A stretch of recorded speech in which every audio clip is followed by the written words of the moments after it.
The Nintendo 64 wasn't just about fun, it was a revolution in gaming. While many games were pushing boundaries with the new mechanics and gameplay, others took things a step further with absolutely jaw-dropping visuals. From vibrant colors to creative art styles, these games showed us what the N64 was truly capable of.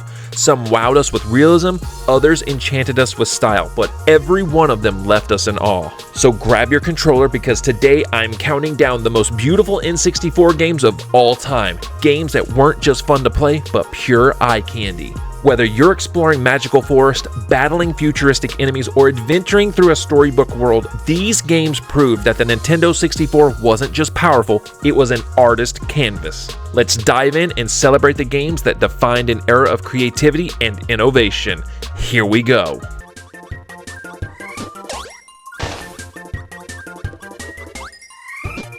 In the golden era of the Nintendo 64, one game shone as brightly as its name suggested.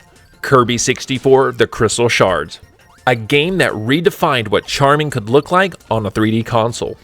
Released in 2000, Kirby 64 wasn't about hyper-realism or gritty detail. It was about style, personality, and jaw-dropping use of color. The graphics transported players into a storybook world brought to life. Each level is a visual treat with handcrafted environments that mix 2.5D gameplay with 3D visuals. From shimmering waterfalls to fiery volcanoes, the game's art direction is as playful as Kirby himself. Kirby's copy abilities weren't just fun, they were visually stunning. Sparks danced, fires blazed, and every combination exploded with creative flair. The animations gave the game a smooth and polished feel rarely seen on the N64. And let's talk about those boss fights. Giant, intimidating enemies filled the screen, rendered with dynamic lighting and detailed textures that made them feel larger than life. The galaxy-spanning adventure wasn't just about saving the day, it was about soaking in every stunning view. Kirby 64 turned the N64's limitations into a showcase of charm and creativity. Colorful, creative, and endlessly charming, Kirby 64 The Crystal Shards proved that graphics are about more than raw power. They're about heart, and this game had it in abundance.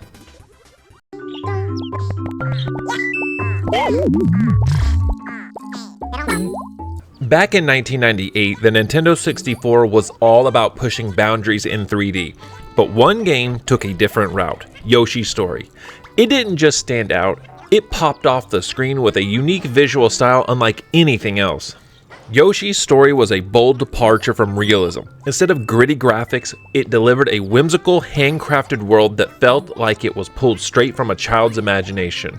The game's art direction embraced a scrapbook aesthetic with lush environments made of fabric, buttons, and paper. Everything looked like it was stitched together, literally. From felt trees to cardboard clouds, the world felt alive and tactile. And let's talk about animation. Every movement of Yoshi was fluid and full of personality. Whether he was flutter jumping, eating fruit, or singing, the visuals radiated charm and attention to detail. Each level brought something new, from the shimmering underwater stages to the sunny meadows and even moody nighttime scenes. Yoshi's Story used color and design to keep every movement visually engaging. Even subtle details like the shading on Yoshi or the sparkling trail of his eggs showed how much thought went into the game's presentation. It didn't just look good, it felt magical. Yoshi's Story wasn't about showing off cutting-edge tech. It was about creating an experience that felt timeless. Its graphics didn't just push boundaries, they wove a storybook world that still looks stunning today. In a sea of polygon-heavy games, Yoshi's Story was a masterpiece of art direction, showing us that creativity and charm can be just as powerful as realism, and honestly, who could resist that smile?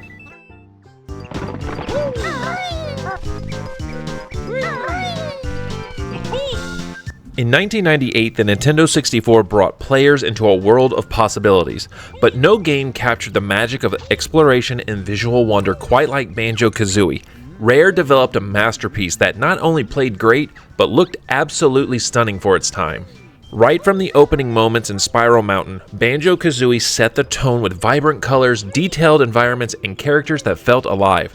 This wasn't just a game, it was a world you wanted to explore. The game's world design was unmatched. Each level had its own personality, from the sunny beaches of Treasure Trove Cove to the industrial depths of Clanker's Cavern.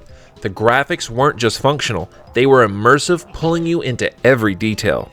Rare's attention to detail didn't stop at the environments. The characters were busting with charm. Banjo's goofy grin, Kazooie's snarky attitude, and Gruntilda's menacing presence were brought to life with smooth animations and expressive designs. Banjo-Kazooie also pushed the Nintendo 64 to its limits with advanced lighting and effects. Just look at the shimmering water, the dynamic shadows, and the subtle reflections. These weren't just technical tricks, they created an atmosphere that felt real. And who could forget the transformations? Whether you're a crocodile, a bee, or a pumpkin, the graphical polish made every form feel special, adding variety of excitement to the adventure. The sense of scale was incredible too. Soaring through the skies with Kazooie or facing off against giant bosses made the world feel huge and alive. Something new few games could achieve at the time. Banjo-Kazooie wasn't just a technical achievement, it was a creative triumph. Rare turned the Nintendo 64 into a canvas, crafting one of the most visually captivating games of its generation.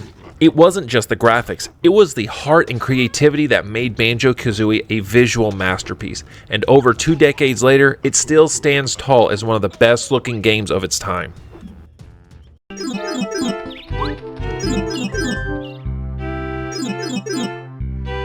In the year 2000, the Nintendo 64 was home to plenty of groundbreaking games, but one title dared to reimagine Mario's world in a way we'd never seen before: Paper Mario. With its unique art style and creative visuals, this game proved that graphics are about more than polygons, they're about personality. Paper Mario stood out by blending 2D characters with 3D environments. Mario and his friends looked like living, breathing storybook cutouts, while the world around them was crafted like a pop-up book. The result? A style that was both charming and timeless. The game's use of layered environments was revolutionary. From lush forests to icy mountains, every area felt alive in depth with detail, thanks to clever design and smooth transitions between foreground and background. And then there are the animations. Every move, from Mario's hammer swing to a star spirit's magical attack, was packed with playful energy.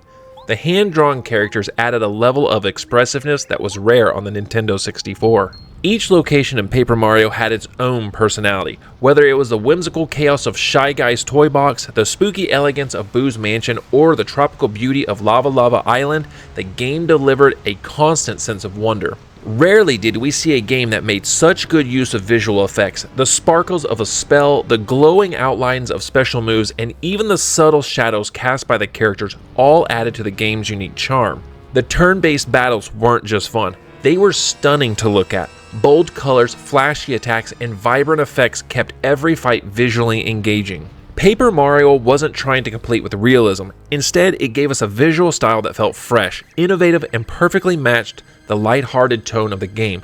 It was proof that bold creativity could leave a lasting impression. With its storybook world, vibrant characters, and unforgettable charm, Paper Mario didn't just stand out. It became a masterpiece of visual storytelling on the Nintendo 64, and even today, it's a reminder of how stunning art direction can outshine even the most advanced graphics.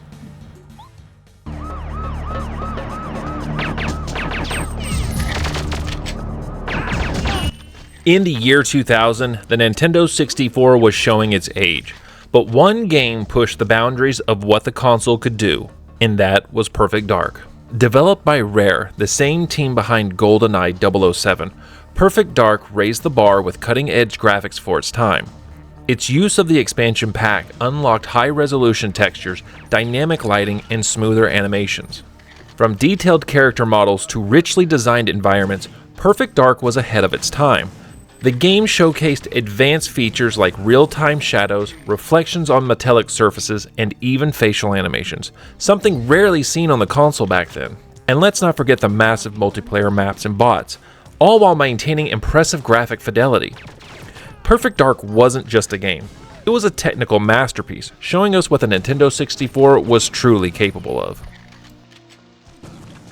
From lush landscapes of Yoshi's Story to the handcrafted charm of Paper Mario, these games didn't just push the boundaries of the Nintendo 64, they gave us unforgettable worlds to explore. Each of these titles proved that great graphics aren't just about technology, they're about heart, creativity, and vision. And that's why we're still talking about them decades later.